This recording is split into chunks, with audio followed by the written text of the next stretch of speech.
মাইনুল ইসলাম আপু, আমার ওয়াইফের 6 সপ্তাহ 6 দিন হচ্ছে। এখন কি করতে পারি আমরা? আপনারা হচ্ছে 6 সপ্তাহ 6 দিন অপেক্ষা করেন, 2 মাস হোক, 2 মাস হইলে একটা আলট্রা করায় নিবেন। তখন হচ্ছে জরুরি রক্তের গ্রুপ কি আছে, রক্তের পরিমাণ কতটুকু আছে, হরমোনাল, এটা হচ্ছে হেপাটাইটিস বি ভাইরাস, এগুলি হচ্ছে পরেও করা যাবে। আপাতত 2-3টা পরীক্ষা করাবেন। আর হচ্ছে ফলিক অ্যাসিড খাবেন, যে খাবারগুলোর কথা বলছি আমি সেই খাবারগুলা অবশ্যই হচ্ছে আপনার খাবারের সাথে রাখবেন। খাবারের হচ্ছে রুটিনের মধ্যে অবশ্যই হচ্ছে রাখবেন। খিদে লাগলে একটু বাদাম খাবে, খেজুর খাবে, এই দুইটা আমাদের শরীরের জন্য খুবই প্রয়োজনীয়। আর বাহিরের ভাজা পোড়া এই সমস্ত জিনিস, বার্গার, পিৎজা, চিকেন ফ্রাই, এগুলি হচ্ছে খাবে না। বাহিরের যে কোনো খাবারই হচ্ছে অ্যাভয়েড করবে, ঘরে তৈরি জিনিস খাবে।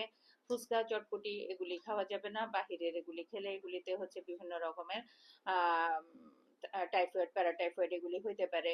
তারপরে হচ্ছে vitamin A, vitamin sorry hepatitis A, hepatitis E, এগুলি দ্বারা হচ্ছে আমাদের আক্রান্ত হইতে পারে।